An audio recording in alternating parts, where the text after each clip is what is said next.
ng kanilang counterpart sa bansang Timor-Leste para mapauwi sa bansa si dating Congressman Arnie Teves. Bagamat hindi ibinulgar ni Remulla kung sinong opisyal ng Timor-Leste ang makakausap niya, gusto nilang alamin kung totoong bantay sarado ng kanyang mga bodyguard si Teves sa nasabing bansa. Tiniyak naman ang kalihim na hindi sila titigil hanggat hindi na-aresto ang nagtatagong dating mambabatas. In contact with one of their top officials to follow up on this matter. Ito, basically ang concern ko, the process of bringing Teves home for trial, to stand trial. He's still there. He has bodyguards. Well guarded, living an easy, wealthy life. Obviously, living off the fat from his illegal activities. Meron akong tanong sa inyo.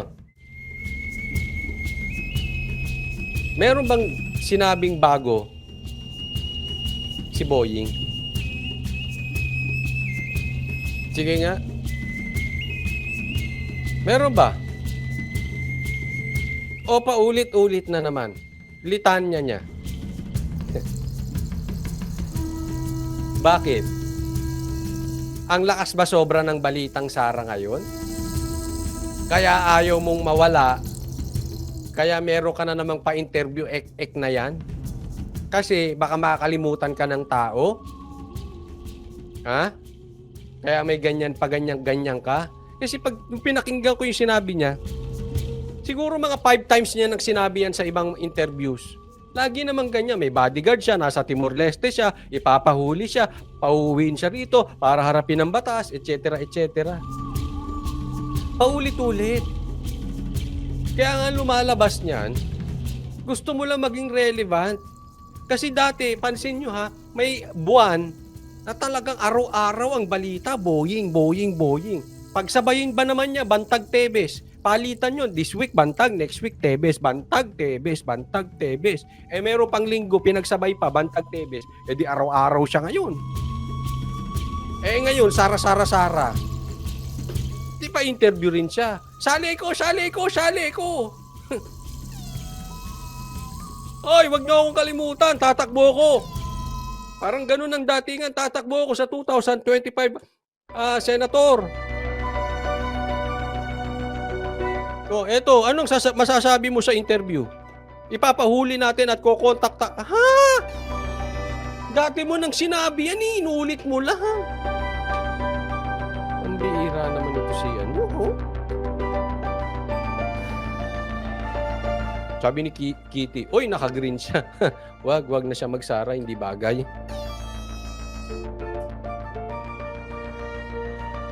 Hindi, para pa ulit-ulit. Hello.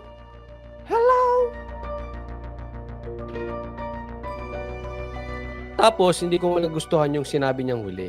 No? Pa-easy-easy lang daw si Teves doon. Easy lifestyle, may mga bodyguard.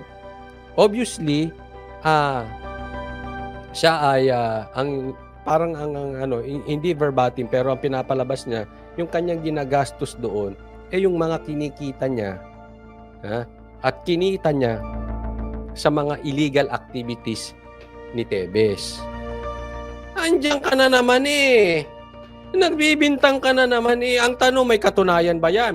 Kung may katunayan niya na may illegal activity si Teves, i-demanda mo. Ano ba sinasabi mo illegal activity? Sabong.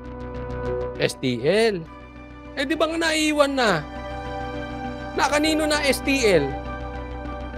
Sino na namamayagpag doon sa Negros? Sa totoo lang, sino ang nakikinabang sa pagkamatay ni Digamo ngayon? Yan yung original na sinabi ni Teves. Sa simula pa lang yan na. Hindi ako makikinabang sa pagkamatay ni Digamo. Tama si Teves. Sino? Sige, tanungin ko sa inyo. Sino nakikinabang ngayon kay Teves? Ay sa Negros ngayon sa pagkamatay ni Digamo? Di ba sila? Tanungin mo, sino may hawak ng STL dyan? Sino may hawak ng mga gambling dyan? Sino may... Kita mo nga pati yung Pati yung special election, pinagtalunan kung sinong tatakbo. Nung tatakbo na yung kapatid, nag-file yung kapatid ni Kong Tebes na si Henry, biglang inurong. Sa madaling salita, sino makikinabang dyan? Di ba si Tamba? Sinong caretaker ngayon ng, sinong ipinalit? E di si Tamba. So kanino mapupunta ang MOOE? E di kay Tamba. Sinong nakikinabang? Tanungin yung mga taga Negros, sino nakikinabang ngayon sa Negros?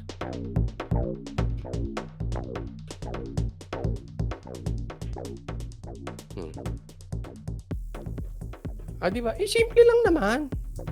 Hindi naman natin kailangan na valedictorian na summa cum laude ka para intindihin. Yung sinabi ni Tebes, wala akong pakinabang diyan kay Digamo pag namatay. Sila ang makikinabang diyan. Hindi mo kailangan maging matalino doon.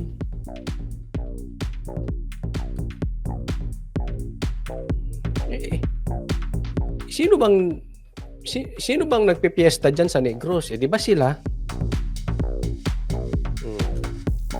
Well, anyway, at least napuna natin tong balita na ito. So, nasa balita ulit si Boying. Balik balita siya. No?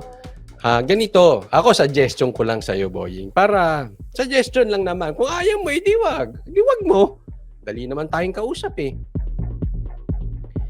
Para nasa balita ka ulit, next week, mag-stand ka.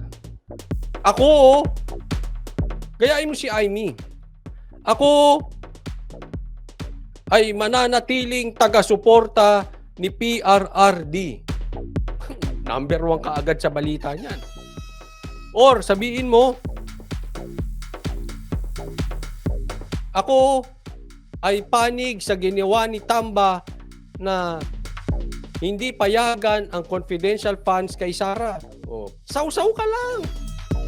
Kahit wala kang kaysa yan paulit-ulit, nire-recycle mo, nahahalata ka, mamaya mapupuna. Kita mo. Pag napuna ito ni Atty. Panelo, tandaan nyo to, sinabi ko wala pa komento si Atty. Panelo, yan ang sasabihin niya.